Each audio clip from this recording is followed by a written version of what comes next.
ರಾಜ್ಯಗಳಲ್ಲಿ ಸೆಟ್ಲ್ ಆಗಿದ್ದಾರೆ, ಮುಂಬೈ ಸೆಟ್ಲ್ ಆಗಿದ್ದಾರೆ, ಪುನಾ ಸೆಟ್ಲ್ ಆಗಿದ್ದಾರೆ.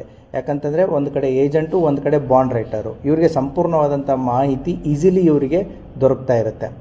ಆ ಹಿನ್ನೆಲೆಯಲ್ಲಿ ಈ ಕಮಿಷನ್ ಪಡೆಯುವಂಥ ಏಜೆಂಟ್ರಾಗಿರ್ಬೋದು ಮತ್ತು ಬಾಂಡ್ ರೈಟರ್ಸ್ ಆಗಿರ್ಬೋದು, ಸೊ ಯಾವ ಜಮೀನುಗಳನ್ನು ಮಾರಾಟ ಮಾಡಿದರೆ ಯಾವ್ಯಾವ ದಾಖಲೆಗಳನ್ನು ನಾವು ಸಂಗ್ರಹಿಸಬಹುದು, ಯಾವ ರೀತಿ ಸಂಗ್ರಹಿಸ್ಬೋದು, ಯಾವ ರೀತಿ ನಾವು ಡಾಕ್ಯುಮೆಂಟ್ ಕ್ರಿಯೇಟ್ ಮಾಡ್ಬೋದು ಅನ್ನೋದು ಅವ್ರದ್ದು ನೆಕ್ಸ್ಟ್ ಸ್ಟೆಪ್ ಆಗಿರುತ್ತೆ.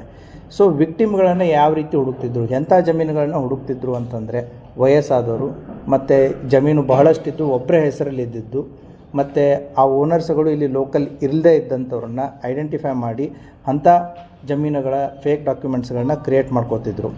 ಯಾವ ರೀತಿ ಫೇಕ್ ಡಾಕ್ಯುಮೆಂಟ್ಸ್ಗಳನ್ನ ಕ್ರಿಯೇಟ್ ಮಾಡ್ಕೋತಿದ್ರು ಅಂದರೆ, ಬಡವರು ಇರ್ತಾರೆ, ನಿರ್ಗತಿಕರು ಇರ್ತಾರೆ, ಅವರಿಗೆ ಏನು ಸ್ವಲ್ಪ ದುಡ್ಡು ಕೊಟ್ಟರೆ ಅವರು ಯಾವುದಕ್ಕೆ ಬರ್ತಾ ಇದ್ದೀವಿ, ಏನು ಮಾಡ್ತಾಯಿದ್ದೀವಿ ಅನ್ನುವಂಥ ಒಂದು ಆಲೋಚನೆಯೂ ಕೂಡ ಅವ್ರಿಗೆ ಇರಲ್ಲ.